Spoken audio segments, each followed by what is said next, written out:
ஒருத்தர் ரொம்ப அவசரமாக வந்தார். சார், மனுஷன் நிம்மதியாக இருக்கிறதுக்கு என்ன வழின்னு கேட்டார். சீக்கிரமாக ஒரு கல்யாணத்தை பண்ணீங்க, எல்லாம் சரியாக போடும் அப்படின்னோம். அவர் ஒரு மாதிரியாக பார்த்தார்.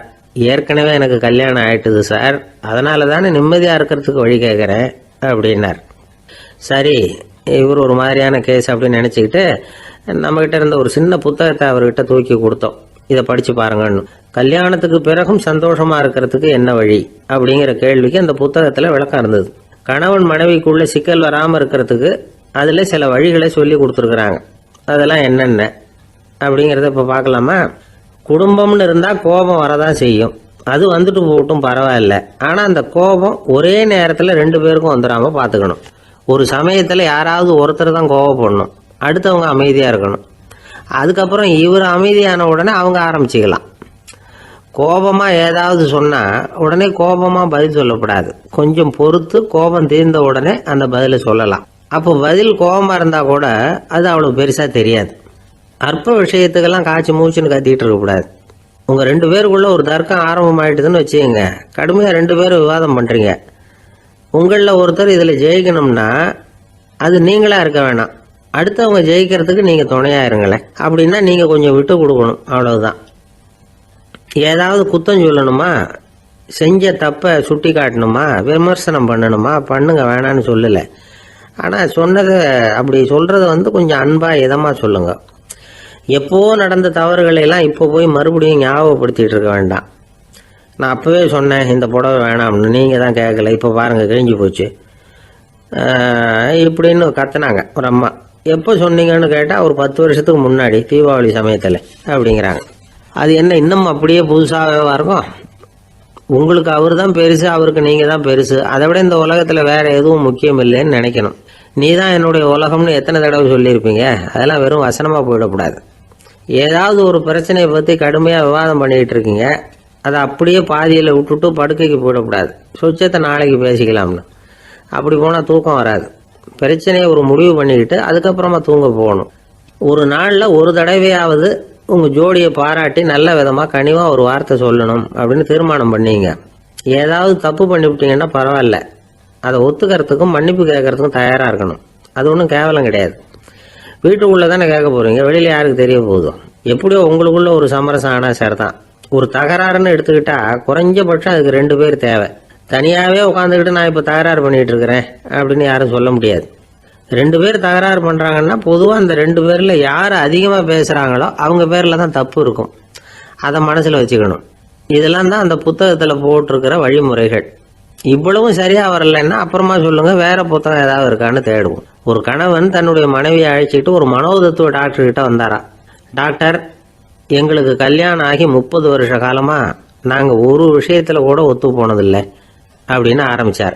உடனே அந்த அம்மா குறுக்கிட்டு, அது 30 வருஷம் இல்லை 32 வருஷம் அப்படின்னாங்களாம்.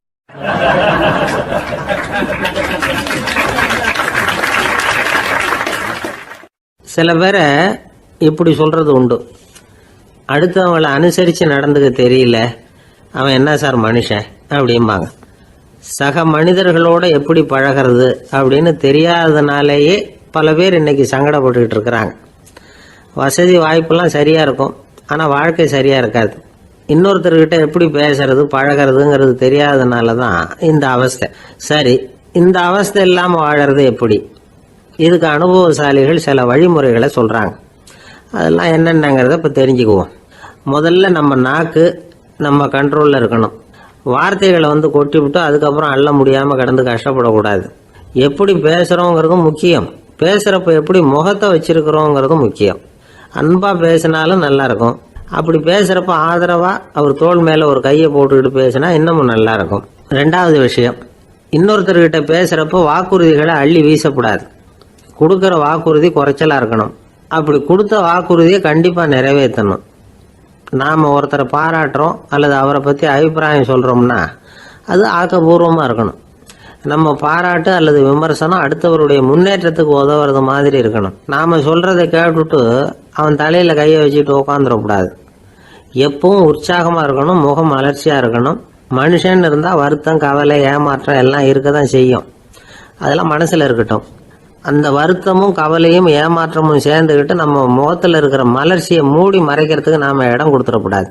எந்த விஷயத்தை பற்றி யாருக்கிட்ட பேசினாலும் வெளிப்படையாக பேசணும், திறந்த மனசோட பேசணும். மூடி மறைச்சி முன்னு மூங்கிக்கிட்டு இருக்கக்கூடாது. இன்னொருத்தர்கிட்ட பேசுகிறப்போ விவாதம் பண்ணுங்க, அது தப்பு இல்லை. ஆனால் வாதாடிக்கிட்டு இருக்கக்கூடாது. அதாவது என்ன சொல்கிறாங்கன்னா, டிஸ்கஸ் பண்ணலாம், ஆர்கியூ பண்ணக்கூடாதான். நம்மக்கிட்ட இருக்கிற நல்ல குணங்களை நாம் எடுத்து சொல்லிகிட்டு இருக்கக்கூடாது. அந்த நல்ல குணங்களே நம்மளை பற்றி எடுத்து சொல்லணும், அது மாதிரி நடந்துக்கணும். அதே மாதிரி அடுத்தவங்க கிட்ட உள்ள கெட்ட குணங்களை பற்றி அவசியம் இல்லாமல் நாம் பேச வேண்டியதில்லை. உங்களை பற்றி யாராவது தப்பாக பேசுகிறாங்களா, அப்படி அவங்க பேசுகிறதுல உண்மை இல்லையா அப்படின்னா அதை நீங்கள் பொருட்படுத்த வேண்டியதில்லை, விட்டுடலாம். அது தானாக போயிடும்.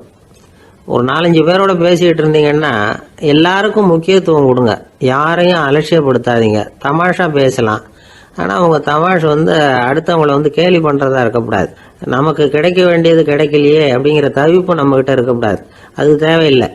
உங்கள் செயல்பாடுகள் தெளிவாக இருக்கட்டும், பாராட்டு தானாக அவங்கள தேடிட்டு வரும். இன்னொரு மனுஷனுடைய மனசில் கௌரவமான ஒரு இடத்த பிடிக்கணும்னா நாம் இந்த குணத்தையெல்லாம் நம்மக்கிட்ட வளர்த்துக்கணும். இதெல்லாம் அனுபவசாலிகள் சொல்லியிருக்கிற குறிப்புகள். இந்த குறிப்புகளை சரியாக புரிஞ்சுக்கணும், அது முக்கியம். தப்பாக புரிஞ்சுக்கிட்டா என்ன ஆகும் தெரியுமா? இதை கேளுங்க. ஒருத்தர் வந்தார், சார் அடுத்தவங்க தோள் மேலே கையை போட்டுக்கிட்டு அன்பாக பேசணும்னு சொன்னீங்க, அப்படி தான் பேசினேன். அவர் முதுகை கூட தட்டி கொடுத்தேன், என் வேலை போயிட்டுது சார், வீட்டுக்கு அனுப்பிச்சிட்டாங்க அப்படின்னார். யாருக்கிட்ட அப்படி பேசுனீங்கன்னு கேட்டோம். என் முதலாளிகிட்ட சார் அப்படிங்கிறார் ரொம்ப சோகமாக.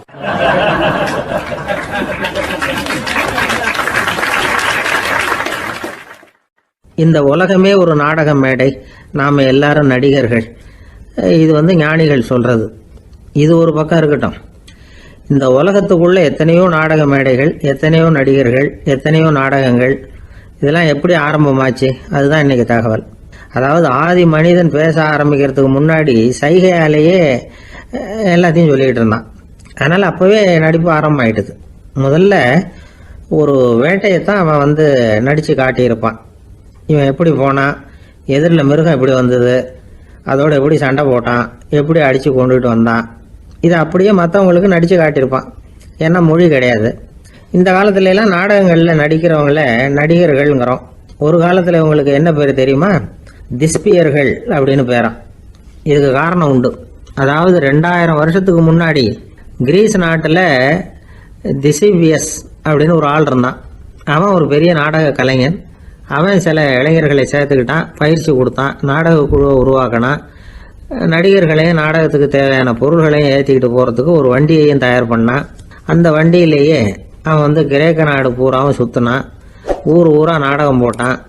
ஒரு ஊருக்கு போனதும் அங்கே நாடகம் நடத்த தியேட்டர் இருக்கா அப்படிங்கலாம் பார்க்கறது இல்லை அவன். ஏன்னா அப்போலாம் தியேட்டர்னா என்னென்னு தெரியாது. நாடகம்னா அது ஒரு மூடிய கொட்டைக்குள்ளே தான் நடத்தணுங்கிறது அப்போ யாருக்குமே தோணலை.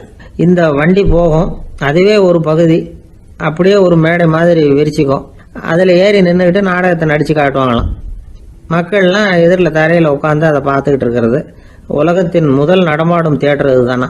இந்த திசிபியஸ் தான் முதலாக உலகத்தில் நாடகங்கிற பொழுதுபோக்கை நடத்தி காட்டினவன் அப்படின்னு சொல்கிறாங்க. அவன் சொந்தமாக நாடகம் எழுதுனா, நடித்தான், நாடகத்தை இயக்கினான். அதனால தான் அவனை first man of the theatre அப்படின்னு சொல்லுவாங்க. அவன் தான் நாடக மேடையின் முன்னோடி. கிரேக்கர் காலத்திலேயே நாடக ஆசிரியர்கள், நடிகர்கள், ரசிகர்கள் இவங்கெல்லாம் உருவாயிட்டாங்களாம். நாடகத்தின் சரித்திரத்தில் இந்த 3 பிரிவும் ரொம்ப முக்கியம். அதாவது கிரேக்க தியேட்டர்கள்லாம் திறந்த வெளி மேடைகள் தான். பெரும்பாலும் மலைச்சரிவுகள், அதுவே படிப்படியாக பண்ணியிருப்பாங்க. கீழே அரைவட்ட வடிவில் மேடை, அதுக்கு ஆர்கெஸ்ட்ரான்னு பேர். பிற்காலத்தில் இதில் உட்காந்து இசைக்குழுவினர் வாய்ச்சதுனால இசைக்குழுவுக்கே ஆர்கெஸ்ட்ராங்கிற பேர் வந்துட்டுது. இப்போது கிரேக்க தியேட்டர்களில் ஒன்று, அதோட காலம் கிமு 340. அதை இன்னமும் பாதுகாத்து வச்சிருக்கிறாங்களாம். எபிடாரஸ் அப்படிங்கிற இடத்துல அது இருக்குதான். இன்னமும் அந்த தியேட்டரை பயன்படுத்திக்கிட்டு வர்றாங்களாம். சிறந்த கிரேக்க நாடகங்கள்லாம் அங்கே நடிக்கிறாங்களாம். ஆரம்ப காலத்திலேயே கட்டணம் கிடையாது. அப்புறம் பின்னாடி தான் நுழைவு கட்டணம்லாம் அப்படியே வந்துட்டு தான். நடிகர்கள் பளபளப்பான ஆடைகள் உடுத்தியிருப்பாங்களாம். இந்த குதிகால் உயர்ந்த காலணிகள் போட்டிருப்பாங்களாம். இதெல்லாம் பழைய குறிப்புகள். பலவிதமான உருவங்களில் மாஸ்க் அப்படின்னு சொல்லப்படுற முகமூடி. அதனால் ஒரே நடிகர் பல வேடங்களில் நடிக்கிறது உண்டான். ஆரம்பத்தில் பெண் நடிகர்கள் கிடையாது, எல்லாம் ஆண் நடிகர்கள் தான். ரோமானியர்கள் தான் முதல் நிரந்தர நாடக மேடையை கட்டினவங்க. அதுதான் முதல் தியேட்டர். கிமு 1048 காலகட்டத்தில் பாம்பிங்கிற நகரத்தில் அதை கட்டியிருக்கிறாங்களாம். கிரேக்க ரோமானிய தியேட்டர்களின் அடிப்படையிலேயே இந்த இத்தாலிய வடிவ அமைப்பாளர்கள் இந்த குதிரை லாட வடிவில் ஒரு ஆடிட்டோரியத்தை உருவாக்கினாங்களாம். இப்படி அதை பற்றி நிறைய தகவல் இருக்குது. 1576 லண்டனில் இந்த வின்ஸ்பர்ரி, அப்புறம் இந்த பில்ட்ஸில், அப்புறம் ஜேம்ஸ் இப்படிங்கிற ஒரு முயற்சியால் தான் இங்கிலாந்தில் முதல் தியேட்டர் உருவாச்சான். அப்படி ஒருத்தர் இருந்தாராம். உலக நாடக மேடையின் வரலாறு இதுதான். அதாவது இப்பெல்லாம் அறிவியல் வளர்ச்சி அதிகமாயிட்டுது, திரைப்படம் தொலைக்காட்சி எல்லாம் வந்தாச்சு. ஒவ்வொரு வீடுமே ஒரு குட்டி தியேட்டர் மாதிரி ஆயிட்டுது. தொலைக்காட்சி முன்னாடி உட்காந்து எழுந்திருக்கவே மனசு வர்றதில்லை. ஒரு அம்மா ஒரு மனோதத்துவ டாக்டரை தேடிட்டு வந்தாங்களாம் இந்த காலத்தில். டாக்டர், எங்கள் வீட்டுக்காரர் எப்போ பார்த்தாலும் டிவி முன்னாடி உட்காந்துக்கிட்டு அதையே வெறிச்சு பார்த்துக்கிட்டு இருக்கிறார், உத்து பார்த்துக்கிட்டு இருக்கார், எனக்கு சந்தேகமாக இருக்குன்னாங்களாம். இது மனக்கோளாறு இல்லைங்க, ஆர்வ கோளாறு, அவ்வளவுதான், இதுக்காக பயப்படாதீங்கன்னாராம் டாக்டர். அப்படி இல்லை டாக்டர், டிவி ஓடும் பொழுது நாம் எல்லாம் அதை பார்க்குறோம் சரி, ஆனால் அவர் அப்படி இல்லை, டிவியை நிறுத்தினதுக்கு அப்புறமும் அதையே உத்து பார்த்துட்டு உட்காந்துருக்கிறார், அதனால தான் சந்தேகப்பட்டு உங்ககிட்ட வந்தேன் அப்படின்னாங்களாம்.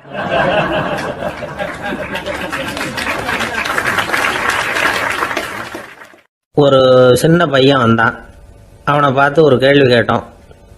ஏன்ப்பா உங்கள் வீட்டில் அம்மா புத்திசாலியா அப்பா புத்திசாலியா அப்படின்னு. அவன் அலட்சியமாக நம்மளை பார்த்து சிரிக்கிறான். என்ன சார் இது, இந்த காலத்தில் இது கூட தெரியாமல் இருக்கிறீங்களே அப்படிங்கிறான். ஒரு சின்ன பையன் நம்மளை பார்த்து இப்படி கேட்டு விட்டானே அப்படின்னு நினைக்கிறப்போ நமக்கு ஒரு மாதிரி ஆகிடும். அதுக்கப்புறம்தான் இந்த தாத்தா பாட்டிலாம் சொல்கிற ஒரு கதை ஞாபகத்துக்கு வந்தது. அது என்ன கதை தெரியுமா? ஒரு ஊரில் ஒரு அம்மாவும் பிள்ளையும் இருந்தாங்களாம். அந்த மகனுக்கு திடீர்னு தேசாந்திரம் போய் வரணும்னு ஆசை வந்துட்டுது. ஊராக போய் சுற்றி பார்க்கணுங்கிற ஆசை. அந்த அம்மாவுக்கு இது பிடிக்கல. மகனை பிரிஞ்சு இருக்கிறதுக்கு அவங்க மனசு இடம் கொடுக்கல. வேணாப்பான்னு சொல்லி பார்த்தாங்க, அவன் கேட்கல. திடீர்னு புறப்படவும் செஞ்சுட்டான். சரி, இனிமேல் அவனை தடுக்க முடியாதுன்னு முடிவு பண்ணிக்கிட்டாங்க அந்த அம்மா. இருந்தாலும் புத்திசாலித்தனமாக ஒரு யோசனை பண்ணாங்க. மகனை கிட்டத்தில் கூப்பிட்டாங்க. அவங்ககிட்ட சொன்னாங்க, இதை பாருப்பா, நீ தேசாந்திரம் போகிறதுன்னு தீர்மானம் பண்ணிவிட்ட, அதை நான் தடுக்கலை, போயிட்டு வந்துடும். ஆனால் போகிறதுக்கு முன்னாடி எனக்கு ஒரு வாக்குறுதி கொடுத்துட்டு போ அப்படின்னாங்க. போகிறப்போ ராத்திரியாக இருந்தாலும் பகலாக இருந்தாலும் சரி, புளிய மரத்து நிழலில் தான் தங்கணும். திரும்பி வர்றப்போ இரவும் பகலும் நீ வேப்ப மரத்து நிழல்லே தங்கணும் அப்படின்னாங்க. சரி, அப்படியே செய்கிறேன்னு சொல்லி வாக்குறுதி கொடுத்தான் பையன். புறப்பட்டு போனான். போகிற வழியில் புளிய மரத்து நிழல்லே தங்கினான், தூங்கினான். அப்படி போய்கிட்டே இருந்தான். 7வது நாள் அவன் உடம்பு சுகமில்லாமல் போயிட்டுது. ரொம்பவும் பலவீனமாயிட்டான். இனிமேல் நடக்க முடியாதுங்கிற நிலைமை வந்துட்டுது. யோசிச்சு பார்த்தான். சரி, இதுக்கு மேலே போக வேண்டாம் அப்படின்னு முடிவு பண்ணிட்டு திரும்பி வர ஆரம்பிச்சிட்டான். திரும்பி வர்றப்போ வழியில் வேப்ப மரத்து நிழல்லையே தங்கி வந்தான். நாளுக்கு நாள் உடம்பு சரியாக வந்துட்டுது. 7வது நாள் வீட்டுக்கு சேர்றான். உடம்பு பழையபடியே கலகலப்பாயிட்டுது. பூர்ண சுகம். தேசாந்திரம் போன பையன் திரும்பி வந்துட்டானே அப்படின்னு அந்த அம்மா ஆச்சரியப்படலை. ஏன்னா அவங்களுக்கு தெரியும் இப்படி ஆகும்னு. பையன் சீக்கிரமாக திரும்பி வரணுங்கிறதுக்காக தான் அவங்க அந்த யோசனையை சொன்னாங்க. என்ன விஷயங்கிறதையும் அவங்களே சொன்னாங்க. மகனே, புளிய மரத்து நிழல் உடம்புக்கு உஷ்ணத்தை கொடுக்கும், சீக்கம் உண்டாக்கும். அதனால் நீ தொடர்ந்து புளிய மரத்து நிழலில் தங்கினாவே நோய்க்கு ஆளாயிட்ட. அதனால் நல்ல பயணத்தை முடிச்சுக்கிட்டு திரும்பி வரணுங்கிற முடிவுக்கு வந்துட்ட. திரும்பி வர்றப்போ நீ தங்கினது வேப்ப மரத்து நிழல். அது உடம்புக்கு குளிர்ச்சியை தரக்கூடியது, நோயை தீர்க்கக்கூடியது. அதனால் சுகமாக வீட்டுக்கு சேர்ந்துட்ட. உன்னோட தேசாந்திர பயணத்தை தடுக்கிறதுக்காக தான் இப்படி பண்ணினேன் அப்படின்னாங்களாம் அந்த அம்மா. பார்த்தீங்களா அம்மாவோட புத்திசாலித்தனத்தை? அப்பாவாக இருந்தால் இப்படியா பண்ணுவார்? ஒரு அப்பா பையன்கிட்ட 10 ரூபா கொடுத்து இதை எடுத்துக்கிட்டு அடுத்த ஊருக்கு போய் அங்கே இருக்கிற மாமா கிட்ட இதை கொடுத்துட்டு வாடா, வழியில் எங்கேயாவது மரத்தடியில் படுத்து தூங்கி விடாதே அப்படின்னு எச்சரிக்கை பண்ணி அனுப்புனாராம். பையனுக்கு எச்சரிக்கையாக வாழறது எப்படிங்கிறத கற்றுக் கொடுக்கறதுக்காக இப்படி பண்ணார். அவன் பணத்தை வாங்கிக்கிட்டு போனான். அப்பா சொன்னதை மறந்துட்டு ஒரு மரத்தடியில் படுத்து தூங்கிட்டான்.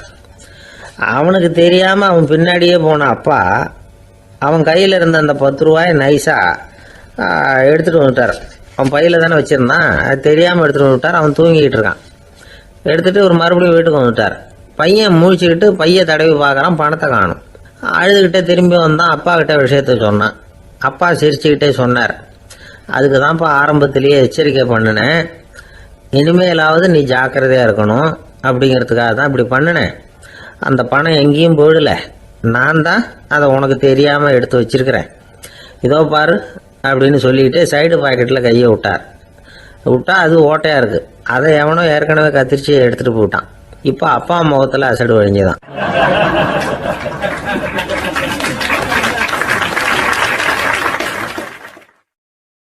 ஒரு அரசனும் அமைச்சரும் ஒரு நாள் ரொம்ப சாவகாசமாக பேசிக்கிட்டு இருந்தாங்களாம். அரசன் அமைச்சரை பார்த்து ஒரு கேள்வி கேட்டிருக்கார். ஏங்க அமைச்சரே, ஆசை இல்லாத ஒரு மனுஷனால் இருக்க முடியுமா அப்படின்னு. ஏன் முடியாது, துறவி அப்படிங்கிறவங்கெல்லாம் அப்படிப்பட்டவங்க தானே அப்படின்னாராம் அமைச்சர். அவங்கெல்லாம் உண்மையிலேயே ஆசையை விட்டவங்க தானா அப்படின்னு கேட்டாரா ராஜா. அப்படி தான் இருக்கணும் அப்படின்னாராம் அமைச்சர். அப்படின்னா ஆசையே இல்லாத ஒரு உண்மையான துறவியை நான் பார்க்கணுமேன்னார். அது என்ன பிரமாதம், அதுக்கு நான் ஏற்பாடு பண்ணுறேன் அப்படின்னு விட்டார் இவர். சொல்லிவிட்டு உடனே புறப்பட்டு போனார். அங்கே எங்கே தேடினார். அப்புறம் தான் அவருக்கு புரிஞ்சுது உண்மை துறவியை கண்டுபிடிக்கிறது எவ்வளவு கஷ்டமான காரியம்னு. இருந்தாலும் ராஜா கிட்ட சொல்லியாச்சே உண்மை துறவியை காட்டுறேன்னு. இப்போ என்ன பண்ணுறது, ராஜா கிட்ட சொன்னபடி நடக்கலைன்னா அவருக்கு கோபம் வந்துடும். அமைச்சர் ஒரு யோசனை பண்ணார். அவருக்கு ஒரு வழி தெரிஞ்சுது. அதுதான் சரின்னு முடிவு பண்ணார். அதாவது அந்த ஊரில் அவருக்கு தெரிஞ்ச நாடக நடிகர் ஒருத்தர் இருக்கிறார், நல்லா நடிப்பார். அவரை போய் பார்த்தார். இதை பாருப்பா, எனக்காக நீ ஒரு காரியம் செய்யணும்னார். என்னன்னு கேட்டார் அவர். நீ ஒரு துறவி மாதிரி கொஞ்ச நேரத்துக்கு நடிக்கணும். ராஜா உன்னை பார்த்துட்டு போகிற வரைக்கும் நடி, அது போதும். அதுக்காக உனக்கு 10,000 ரூபா தரேன் அப்படின்னார். அவர் எந்த காலத்தில் இவ்வளவு பணத்தை மொத்தமாக பார்த்துருக்கார். அதனால் உடனே சரின்னு ஒத்துக்கிட்டார். அமைச்சர் அரண்மனைக்கு திரும்பி வந்தார். என்ன அமைச்சரே, இன்னுமா ஒரு உண்மையான துறவி கிடைக்கலன்னார். உண்மையான துறவி ஒருத்தரை இப்போ தான் கொஞ்ச நேரத்துக்கு முன்னாடி பார்த்து பேசிவிட்டு வர்றேன்.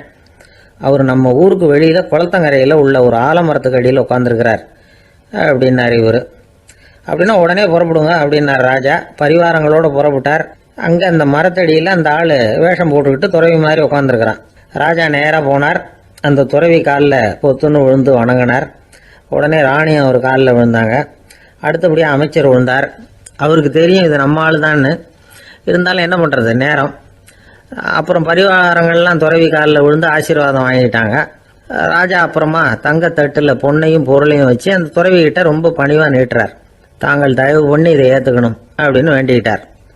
அந்த துறவி பற்று இல்லாமல் அதை பார்த்தார். எல்லாத்தையும் திறந்துட்ட எனக்கு இதெல்லாம் எதுக்காக அப்படின்னு சொல்லி அதை மறுத்துட்டாராம். ஆஹா, உண்மையான துறவியை பார்த்துட்டோம் அப்படிங்கிற ஆனந்தம் அரசருக்கு. ரொம்ப நிம்மதியாக திருப்தியாக திரும்பி வந்தார் அரண்மனைக்கு. அதுக்கப்புறம் அமைச்சர் யாருக்கும் தெரியாமல் அந்த துறவிகிட்ட ஓடினார்.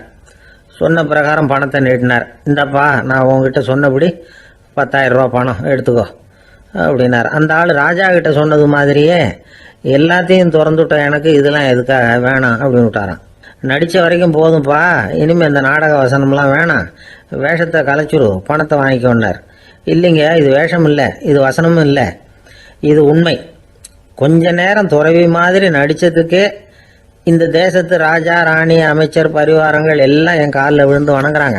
அப்படின்னா உண்மையான துறவியாக இருக்கிறது எவ்வளவு பெருமையான விஷயம். நான் உண்மையான துறவியாக ஆக போகிறேன், அப்படி முடிவும் பண்ணிட்டேன் அப்படின்னார் அந்த நடிகர். வேஷம் கூட எப்படிப்பட்ட விளைவுகளை உண்டு பண்ணுது பார்த்தீங்களா. நம்மால் ஒருத்தன் ரொம்ப வசதியாக தான் இருந்தான். ஒரு நாள் அவன் சொத்து பூரா திருட்டு போட்டுது. அதுக்கப்புறம் இவன் துறவி மாதிரி ஆயிட்டான். ஊர் ஊராக சுற்றினான். ஒரு குருநாதரை தேடி கண்டுபிடிச்சான். அவர்கிட்ட சீடனாக சேர்ந்துக்கிட்டான். அவனை பார்த்து ஒருத்தர் கேட்டார், நீ உண்மையான சீடன் தானான்னு. இல்லைங்க, சீடன் மாதிரி நடிச்சுக்கிட்டு இருக்கிறேன் அப்படின்னா. அது குரு துரோகம் இல்லையா அப்படின்னு கேட்டார் அவர். இல்லைங்க, நான் பண்ணது குரு துரோகம் இல்லை, என் குரு பண்ணது தான் துரோகம். என்னுடைய பணத்தை கொள்ளையடிச்சது இவர் தான். அதை எங்கே வச்சிருக்காருன்னு கண்டுபிடிக்கிறதுக்காக தான் இவர்கிட்ட சீடனாக சேர்ந்துருக்கிறேன் அப்படின்னானா.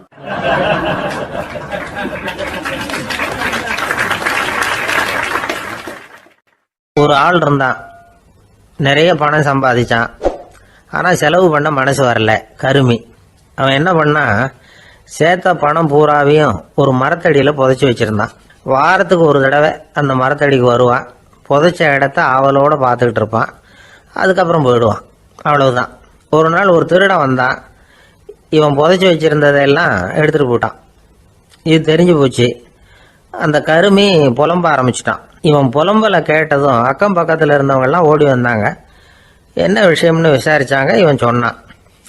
ஒரு பெரியவர் கேட்டார், ஏப்பா வாரம் வந்து இந்த இடத்த பார்க்கறதாக சொன்னியே, எப்போவாவது இதில் இருக்கிற பணத்தை எடுத்து செலவு பண்ணியிருக்கியா அப்படின்னு கேட்டார். நான் அப்பப்போ வந்து அதை பார்க்கறது தான் வழக்கம், அதை தொட்டதே இல்லைன்னு அவன். சரி அப்படின்னா இப்போவும் நீ அதே மாதிரி வாரம் ஒரு தடவை வந்து இந்த இடத்த பார்த்துட்டு போகலாமே அப்படின்னாராம் அந்த பெரியவர். அதுவும் சரிதானே, எவ்வளவு காலமானாலும் அவன் அந்த பணத்தை எடுத்து செலவு பண்ண போகிறதில்ல. அப்படி இருக்கிறப்ப உள்ளே பணம் இருந்தாலும் ஒன்று தான், இல்லாமல் போனாலும் ஒன்று தான். இதிலிருந்து என்ன புரியுதுன்னா, ஒருத்தர்கிட்ட இருக்கிற பணத்தை கொண்டு அவர் பணக்காரரா ஏழையா அப்படின்னு முடிவு செய்கிறது சரியில்லை. அந்த செல்வத்தை அனுபவிக்கிற திறன், பயன்படுத்துகிற திறன், அதை வச்சு தான் அவர் ஏழையா பணக்காரரா அப்படிங்கிறத நிர்ணயம் பண்ணணும். அதுதான் சரி. செலவு பண்ண தெரியாதவன் சேகரம் பண்ணிகிட்டே இருக்கிறதுனால என்ன பிரயோஜனம்? தலைமுடியே இல்லாதவன் தாராளமாக சீப்புகளை வாங்கி சேகரம் பண்ணுறது மாதிரி தானே இது. சில சமயம் செலவு பண்ண நாம் தயாராக இருந்தால் கூட அந்த செல்வம் நமக்கு பயன்படுறதில்ல. அரேபியாவில் ஒரு நகை வியாபாரி விலை உயர்ந்த முத்துக்களை எல்லாம் அவர் வச்சு வியாபாரம் பண்ணிகிட்டு இருந்தார். அவர் ஒரு சமயம் ஒரு பாலைவனம் வழியாக போயிட்டு இருக்கிறார் ஒட்டகத்தில். அப்போது திடீர்னு கடுமையான புயல் வீச ஆரம்பிச்சுட்டுது. திசை தவறி இவர் எங்கேயோ வந்துட்டார். கூட வந்தவங்களையும் காணலை, எங்கே போனாங்களோ தெரியல. இவர் ரொம்ப பயந்து போய் அங்கேயும் எங்கேயுமா அலைஞ்சு திரியிறார். வழியே தெரியல. பசி கடுமையாயிட்டுது. ஒட்டகத்து முதுகில் ஒரு மூட்டை இருந்தது. அதை பிரித்து பார்த்தார். உள்ளே ஏதாவது இருக்கான்னு தேடி பார்க்குறார். அது வரைக்கும் கண்ணில் தட்டுப்படாத அபூர்வமான ஒரு பை கண்ணில் பட்டுது. ஆஹா, அதில் ஏதாவது சாப்பிட்றதுக்கு இருக்கும் அப்படின்னு நினச்சி ஆவலாக அதை பிரித்து பார்க்குறார். அந்த பையில் விலை உயர்ந்த முத்துக்கள் நிறைய இருந்துதான். அப்போ தான் அவர் நினச்சாராம், விலை உயர்ந்த முத்துக்கள் கூட சாப்பிட்றதுக்கு உணவாக முடியாது அப்படிங்கிறத புரிஞ்சுக்கிட்டாராம். எந்த நேரத்தில் எது நமக்கு தேவையோ அது நமக்கு தாராளமாக கிடைக்கணும். அப்படி அது கிடைக்கிறதுக்கு நம்மக்கிட்ட இருக்கிற செல்வம் பயன்படணும். அது நமக்கும் பயன்படலாம், நம்ம மூலமாக அடுத்தவங்களுக்கும் பயன்படலாம். அதுதான் செல்வத்தின் பயன். ஒரு மரத்தடியில் ஒருத்தன் உட்காந்து அழுதுகிட்டு இருந்தான்.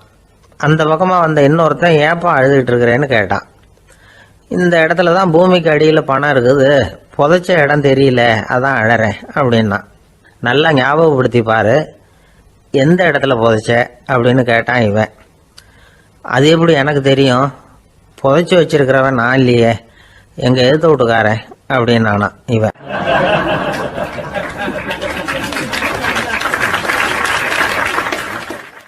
அந்த ஆள் என்னை கண்ணா பண்ணான்னு திட்டி விட்டான் சார், அதை நினச்சா எனக்கு ரொம்ப வருத்தமாக இருக்குது அப்படின்னு சொல்லி கவலைப்பட்டார் ஒருத்தர்.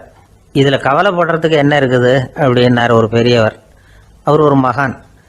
என்ன சார் இப்படி சொல்கிறீங்க, ஒருத்தர் நம்ம பார்த்து திட்டுனா வருத்தமாக இருக்காதா அப்படின்னார். அது எப்படி வருத்தமாக இருக்கும், திட்டுறதுங்கிறது என்ன, அது வெறும் சத்தம் தானே அப்படின்னார் அந்த பெரியவர். நம்ம ஆளுக்கு தலையை பிச்சுக்கலாம் போல இருந்தது. இருக்காது அப்படின்னா நமக்கு அப்படி தானே தோணுது. அந்த பெரியவர் சொல்கிறது ரொம்ப பெரிய விஷயம். அதை நாம் புரிஞ்சிக்க முயற்சி பண்ணலாம்னா நடைமுறை வாழ்க்கைக்கு அது ஒத்து வர்றது மாதிரி தெரிய மாட்டேங்குது. இருந்தாலும் அந்த பெரியவர் அதுக்கு என்னதான் விளக்கம் கொடுக்குறாருன்னு பார்ப்போமே. ஒரு ரயில் போயிட்டுருக்கு, அதில் ஒரு சாது போயிட்டுருக்கார். அந்த ரயில் வந்து அவர் ஹரித்வாரம் போயிட்டுருக்கார். அவர் ரயிலில் ஏகப்பட்ட கூட்டம். நம்ம ஊர் ரயில் கேட்க வேணும், டிக்கெட் வாங்கிட்டு கொஞ்சம் பேர், வாங்காத கொஞ்சம் பேர். அது என்னத்துக்கு அனாவசியமாக டிக்கெட் அப்படிங்கிற நினப்பில் பாதி பேர். இந்த கூட்டத்துக்கு மத்தியில் அந்த சாதுவும் போயிட்டு இருக்கிறார். உட்கார்றதுக்காக இருந்த இடத்துல ஒரு ஆள் படுத்துருக்கிறான்.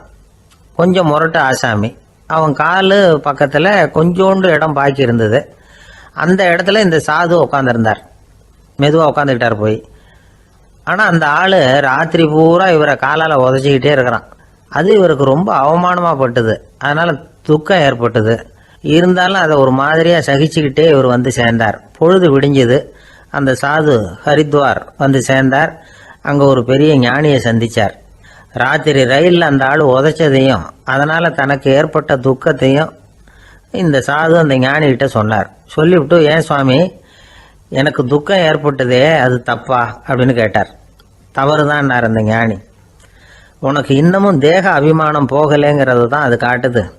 அஷ்டாவக்கரர் என்ன சொல்கிறார் தெரியுமா, உண்மையான ஞானி யாராவது தன்னை வந்தனை செய்தால் அதற்காக சந்தோஷப்பட மாட்டார், யாராவது நிந்தனை செய்தால் அதற்காக வருத்தப்பட மாட்டார் அப்படின்னு சொல்றார். நிந்தனைங்கிறது ஒரு ஒலி தான். தேகாபிமானம் இருக்கிற வரைக்கும் இந்த ஒலி நம்மளை வேதனைப்படுத்தும். நான் தேகம் இல்லை ஆத்மா அப்படிங்கிற நினைவு இருந்தா இந்த ஒலி நம்மளை பாதிக்காது. மனு என்ன சொல்றார் தெரியுமா? ஒரு சாதகன் பாராட்டுதலை விஷம்னு நினைச்சு பயப்படணும், அவமானத்தை அமிர்தம்னு நினைச்சு சந்தோஷப்படணுங்கிறார். அவமானப்பட்டா கவலைப்படாமல் எப்படி இருக்க முடியும் அப்படின்னு தான் நமக்கு தோணும். அதனால தான் நம்மள யாரும் இதுக்கு உதாரணமாக யாரையும் காட்ட முடியல. புத்தரையும் கபீரையும் உதாரணமாக காட்டுறாங்க. அவங்களுக்கெல்லாம் அவமானம் ஏற்பட்டப்போ கவலையே படலையாம். புத்தரை அவமானப்படுத்தணுங்கிறதுக்காக கௌசாம்பி ராணி ஒரு இளம் பெண்ணை கொலை பண்ணி சடலத்தை புத்தர் குடிசைக்கு முன்னாடி போட சொன்னார். போட்டாங்க. புத்தர் தான் அந்த பொண்ணை கெடுத்து கொலை பண்ணி விட்டாருன்னு எல்லாரும் நினைச்சாங்க. ஆனால் புத்தர் இதை பற்றி கவலையே படலை. அப்புறமா உண்மை தெரிஞ்சதும் புத்தர் புகழ் இன்னும் அதிகமாயிட்டது. ஒரு பெரிய சபையில் ஒரு மோசமான பொண்ணு நுழைஞ்சி தனக்கும் கபீருக்கும் சம்பந்தம் உண்டுன்னு சொன்னா கபீர் கவலைப்படலை. அவங்க மாதிரியெல்லாம் நாமளும் இருக்க கற்றுக்கணும். நிந்தனை, அபகீர்த்தி, அவமானம் எல்லாம் ஆண்டவன் கொடுக்குற பிரசாதம்னு நினைக்கணும் அப்படின்னு சொல்றார் அந்த ஞானி. இதை கேட்ட இந்த காலத்து ஆசாமி ஒருத்தர், நான் கூட அப்படிதான் சார், யாராவது அவமானப்படுத்தினா கவலைப்பட மாட்டேன். நேற்று கூட ஒருத்தர் என்ன பலார்னு அரைஞ்சுட்டார், நான் கொஞ்சம் கூட கவலைப்படலை, பேசாமல் வந்துட்டேன்னார். ஏன் அப்படி வந்துட்டீங்க அப்படின்னு. அவர் அரைஞ்சதுலேயும் ஒரு அர்த்தம் இருந்தது, அதனால தான் அப்படி வந்துட்டேன்னார். ஏன் அரைஞ்சாருன்னு கேட்டேன். 10 வருஷத்துக்கு முன்னாடி 15 ரூபா அவர்கிட்ட கடன் வாங்கினேன், அதை கேட்டு கேட்டு பார்த்துட்டு கடைசியாக தான் அரைஞ்சார் அப்படின்னார். ஆண்டவனுடைய பிரசாதம் இவருக்கு அடிக்கடி கிடைக்கும் போல இருக்கு.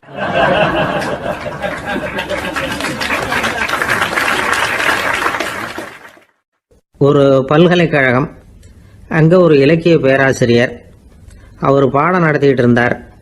ராபர்ட் ப்ரௌனிங் எழுதிய கவிதைகளை பற்றி சொல்லிகிட்டு இருக்கிறார். மாணவர்களும் ரொம்ப அக்கறையாக அதை கேட்டுக்கிட்டு இருக்கிறாங்க. ஒரு குறிப்பிட்ட கவிதையை பற்றி சொல்லும் பொழுது அந்த பேராசிரியருக்கே ஒரு சந்தேகம். அதாவது அந்த கவிதையின் சரியான அர்த்தம் என்னங்கிறதுல சந்தேகம். பேராசிரியர் யோசனை பண்ணார். அந்த கவிதையை முழுசாக புரிஞ்சிக்க முடியல. அதனால் மாணவர்களை பார்த்து சொன்னார், மாணவர்களே, ஒரு நாள் பொறுத்துங்க, இந்த கவிதையை எழுதின கவிஞர் எங்கள் வீட்டுக்கு பக்கத்தில் தான் இருக்கிறார். இன்னைக்கு சாயந்தரம் நான் அவரை நேரிலேயே போய் பார்க்குறேன், பார்த்து இதுக்கு என்னங்க அர்த்தம்னு கேட்டுட்டு வந்துடுறேன், அதுக்கப்புறம் உங்ககிட்ட சொல்கிறேன் அப்படின்னாராம். அன்னைக்கு சாயந்தரமே அந்த பேராசிரியர் கவிஞரை தேடிக்கிட்டு போயிட்டார். கவிஞர் அவங்க வீட்டில் அவர் பாட்டு உட்காந்துருந்தாராம். இவர் போய் அவர் முன்னாடி உட்காந்தார். அப்புறம் கேட்டார், ஐயா, அந்த கவிதையின் முழு பொருள் என்னன்னு தெரிஞ்சுட்டு போகிறதுக்காக வந்திருக்கிறேன் அப்படின்னாராம். எந்த கவிதை அப்படின்னாராம் அவர். இவர் அந்த கவிதையை சொல்லியிருக்கார். கவிஞர் கொஞ்சம் யோசனை பண்ணிவிட்டு அப்புறம் சொன்னாராம், பேராசிரியரே, நீங்கள் கொஞ்சம் தாமதமாக வந்துட்டீங்கன்னாராம். இவருக்கு ஒன்றும் புரியல. நீங்கள் என்ன சொல்கிறீங்க? நான் தாமதமாக வந்துட்டேன்னா? நீங்கள் தான் உயிரோடு இருக்கிறீங்களே, அப்படி இருக்கும்பொழுது நான் தாமதமாக வந்துட்டேன்னா அது எப்படி அப்படின்னு இவர் குழம்பி இருக்கிறார். இப்போ கவிஞர் சொன்னாராம், ஐயா, நான் உயிரோடு இருக்கிறேன்னா இல்லையாங்கிறது முக்கியம் இல்லை. நான் அந்த கவிதை வரிகளை எழுதினப்போ 2 பேருக்கு அதோட அர்த்தம் தெரிஞ்சிருந்தது. இப்போ ஒரே ஒருத்தருக்கு தான் அதோட அர்த்தம் தெரியும் அப்படின்னாராம். பேராசிரியர் யோசனை பண்ணியிருக்கார். அப்படின்னா அந்த ஒருத்தர் கவிஞர் ராபர்ட் ப்ரௌனிங்கை தவிர வேற யாரா இருக்க முடியும்? இவர் தான் அப்படிங்கிறத அவர் மனசில் நினச்சிக்கிட்டார். அதனால சொன்னார், ஐயா, நான் தாமதமாக வரல, அந்த கவிதையின் பொருள் என்ன அது சொல்லுங்கன்னார். பேராசிரியரே, நான் சொல்கிறது உங்களுக்கு புரியலன்னு நினைக்கிறேன். நான் இந்த வரிகளை எழுதினப்போ 2 பேருக்கு அதோட அர்த்தம் தெரிஞ்சிருந்தது. அந்த 2 பேர் யாருன்னா, ஒருத்தர் ராபர்ட் ப்ரௌனிங், அதாவது நான், இன்னொருத்தர் கடவுள். இப்போ அது கடவுளுக்கு மட்டும்தான் தெரியும். நானே இதை பற்றி பல தடவை யோசனை பண்ணி பார்த்தேன். இது ரொம்ப அழகானது, ஆனாலும் ரொம்ப வழுக்கலானது. அதை பிடிச்சிட்டோம்னு நினச்சிக்கிட்டு இருக்கும் பொழுதே காற்று மாதிரி அது உங்ககிட்ட இருந்து ஓடி போயிடுது. எனக்கு ரொம்பவும் வருத்தமாக தான் இருக்குது. நிச்சயமாக நான் தான் இந்த வரிகளை எழுதியிருக்கிறேன். அதில் அர்த்தம் இருக்குங்கிறது எனக்கு தெரியும், அதை நான் உணர்றேன். ஆனால் நீங்கள் என்னை மன்னிக்கணும், எனக்கே கூட அதை என்னால் விளக்க முடியல. அப்படி இருக்கும் பொழுது உங்களுக்கு எப்படி அதை நான் விளக்க முடியும் அப்படின்னாரா அந்த கவிஞர். அனுபவிக்கப்படக்கூடிய எல்லாமே விளக்கப்படக்கூடிய ஒன்றல்ல, விளக்கப்படும் எல்லாமே அனுபவிக்கப்படக்கூடிய ஒன்றல்ல அப்படிங்கிறது ஞானிகளுடைய கருத்து. அதுக்காக தான் அந்த சம்பவம். வாழ்க்கையில் நீங்கள் தொடர்ந்து ஆய்வு செய்து கொண்டே இருக்கக்கூடிய விளக்கங்களை ஒருபோதும் அடைய முடியாத பரிமாணங்கள் இருக்கிறதுனால தான் அது அலுப்பு தட்டாமல் இருக்குது. உங்களால் நிறைய அனுபவிக்க முடியும். இருந்தாலும் நீங்கள் அனுபவித்து அறிந்த விஷயங்கள் கூட வார்த்தைகளால் விளக்கப்பட முடிவதில்லை அப்படிங்கிறது பெரிய ஒரு சிந்தனை. இதெல்லாம் ஒரு பக்கம் இருக்கட்டும். நமக்கு தெரிஞ்ச பேராசிரியர் ஒருத்தர் 1 மணி நேரம் ரொம்ப விவரமாக வகுப்பு எடுத்தார். கடைசியாக சொன்னார், மாணவர்களே, ரொம்பவும் எளிமையாக விளக்கமாக எல்லா விவரமும் சொல்லியிருக்கிறேன். அதனால் இதில் உங்களுக்கு சந்தேகம் வர்றதுக்கு வாய்ப்பே இல்லை. இருந்தாலும் கேட்க வேண்டிய கடமை கேட்குறேன். இது வரைக்கும் நடத்தினதில் யாருக்காவது ஏதாவது சந்தேகம் உண்டா அப்படின்னு கேட்டாராம். எனக்கு ஒரே ஒரு சந்தேகம்தான் சார் அப்படின்னு எழுந்திரிச்சு நிற்கிறான் ஒருத்தன். என்னன்னு கேட்டாராம். இது வரைக்கும் நீங்கள் என்ன பாடம் சார் நடத்துனீங்க அப்படின்னானா அவன்.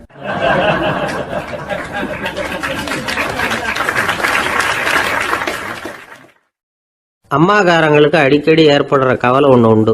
அதாவது குழந்தை சரியாக சாப்பிட மாட்டேங்குதே அப்படிங்கிற கவலை. இவங்கெல்லாம் ஒரு விஷயத்த நல்லா புரிஞ்சுக்கணும். குழந்தைகள்ங்கிறவங்க பெரியவங்க மாதிரி இல்லை. அவங்க கடிகாரத்தில் மணியை பார்த்துட்டு சாப்பிட்றதுக்கு உட்கார்ற ரகம் கிடையாது. பசிச்சா சாப்பிடுவாங்க, இல்லைன்னா விளையாடுவாங்க அல்லது தூங்குவாங்க. அது புரியாமல் அவங்கள கட்டாயப்படுத்தி அல்லது மிரட்டி சாப்பிட வைக்கிறது ரொம்ப தப்பு. ஒரு 8 மாத குழந்தைக்கு 3 மணி நேரத்துக்கு ஒரு தடவை பசிக்கும். அந்த நேரம் பார்த்து சாப்பாடு கொடுத்தா அடம் பண்ணாமல் அது பாட்டுக்கு சாப்பிட்றோம். அதே குழந்தைக்கு 1 வயசு ஆகிறப்போ 4 மணி நேரத்துக்கு ஒரு தடவை பசிக்கும். இந்த வயசில் இயற்கையாகவே பசி குறைஞ்சிருக்கும். அது புரியாமல் என் குழந்தை முன்னாடி மாதிரி இப்போ சரியாக சாப்பிட மாட்டேங்கிறான் அப்படின்னு சில பேர் டாக்டர்கிட்ட போய் சொல்லிக்கிட்டு இருப்பாங்க. இன்னொரு விஷயம், ஒரு குழந்தைக்கு வயசு அதிகமாகிற வேகத்துக்கு உடம்பு எடையும் அதிகமாகிக்கிட்டே போகாது. உடம்பு எடை அதிகமாகிற வேகம் குறைஞ்சிக்கிட்டே வரும். 6 மாத குழந்தைக்கு ஒரு வாரத்தில் 150 கிராம் எடை கூடும். ஒரு வயசில் வாரத்துக்கு 71 கிராம் எடை கூடும். இது புரியாமல் அதிகமாக சாப்பாட்டை கொடுத்து குழந்தைய கஷ்டப்படுத்தக்கூடாது. ஏன்னா அளவுக்கு மீறின உணவு அஜீரணத்தை உண்டு பண்ணிவிடும். குழந்தைக்கு ஒரு தட்டில் கொஞ்சமாக ஆகாரத்தை வச்சு கொண்டுகிட்டு போய் கொடுக்கணும். மலை மாதிரி குவிச்சு வச்சா அதை பார்த்ததுமே பசி அடங்கி போயிடும். அடித்து மிரட்டி பயமுறுத்தி குழந்தைய சாப்பிட வைக்கிற பழக்கம் இருக்குது பாருங்கள். அதுக்கு ஃபுட் ஃபோர்ஸிங் அப்படின்னு பேர். இப்படி பண்ணுனா குழந்தைக்கு சாப்பாட்டில் விருப்பம் குறைஞ்சிரும். அதை கண்டாவே வெறுக்க ஆரம்பிச்சிடும். அது மாதிரி உளம் சார்ந்த பசி குறைவு, சைக்கோஜெனிக் அனோரெக்சியா, அது ஏற்படுமா. சாப்பாடுங்கிறதே ஒரு தண்டனை மாதிரி தோணும். குழந்தைகளுக்கு பிடிச்ச மாதிரியான ஆகாரத்தை கொடுக்கணும். சத்து அதிகம் இருக்குங்கிறதுக்காக அதுக்கு பிடிக்காத ஆகாரத்தை கொடுத்து கட்டாயப்படுத்தக்கூடாது. குழந்தைகளுக்கு 2 வயசு ஆகிறப்போ இயற்கையாகவே எதிர்மறை குணம் உண்டாகும். அதாவது அந்த எதிர்மறையாக பேசுறது. இது மாதிரி சமயங்களில் நாம் என்ன சொல்கிறோமோ அதுக்கு நேர்மாறாக நடந்துக்கும். ஏட்டிக்கு போட்டி.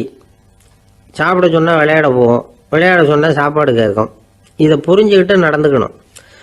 குழந்தை சொன்ன பேச்சை கேட்கலேன்னு கோவப்படக்கூடாது.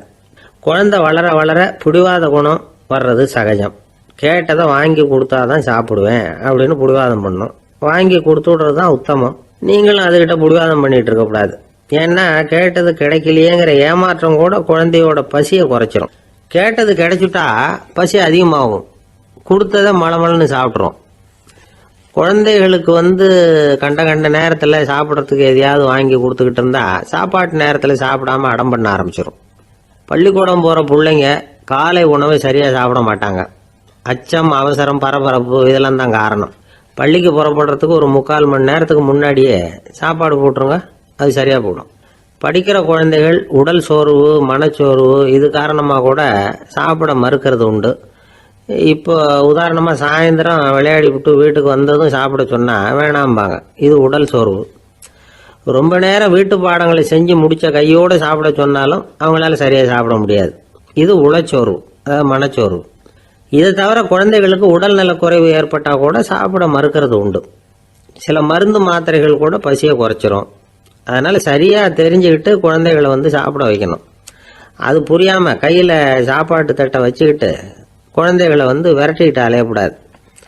ஒரு சின்ன பையன் சொன்னான், எங்கள் அம்மா சாப்பாடு போடுறது தெரிஞ்சால் நான் உடனே வீட்டை விட்டு வெளியில் ஓடி போடுவேன் அப்படின்னா. ஏன் அப்படி பண்ணுறேன்னு கேட்டோம். எங்கள் அப்பா கூட அது மாதிரி தான் சார் பண்ணுவார் அப்படிங்கிறான்.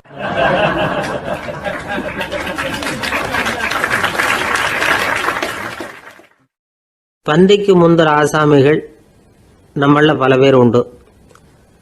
அப்படி முந்தறதுக்கு கூட முயற்சி பண்ணுறவங்க நிறைய பேர் இருக்கிறாங்க. இதில் என்ன ஒரு விஷயம்னா, பந்திக்கு முந்துறது கூட தப்பு இல்லை. ஆனால் அப்படி ஒரு விருந்தில் ஆளாக போய் உட்காந்து சாப்பிட்டா கூட வெளியில் வர்றப்ப என்ன பெரிய விருந்து வச்சுட்டான், சாம்பாரில் உப்பு இல்லை, ரசத்தில் காரம் இல்லை அப்படின்னு குறை சொல்லிகிட்டே வர்றது இருக்கு பாருங்க, அது சரியில்லை, நாகரிகமும் இல்லை. கல்யாண பத்திரிகையில் என்ன போட்டிருக்குது, என் பொண்ணுக்கும் இன்னொரு பையனுக்கும் கல்யாணம், எல்லாரும் குடும்பத்தோடு வந்திருந்து மணமக்கள் வந்து ஆசீர்வதிக்கணும், இப்படி தானே போட்டிருக்கோம். குடும்பத்தோடு வந்து விருந்து சாப்பிட்டு சாப்பாடு எப்படி இருக்குன்னு அபிப்பிராயம் சொல்லிவிட்டு போங்க அப்படின்னா போட்டிருக்கு கல்யாண பத்திரிகையில். ஒருத்தர் வீட்டு விசேஷத்துக்கு போயிருக்கோம்னா எவ்வளவோ அசௌகரியங்கள் நமக்கு ஏற்படலாம். ஏராளமான கூட்டம் வந்திருக்கும். எல்லாரையும் அவங்க வந்து தனித்தனியாக கவனிச்சிக்கிட்டு இருக்க முடியாது.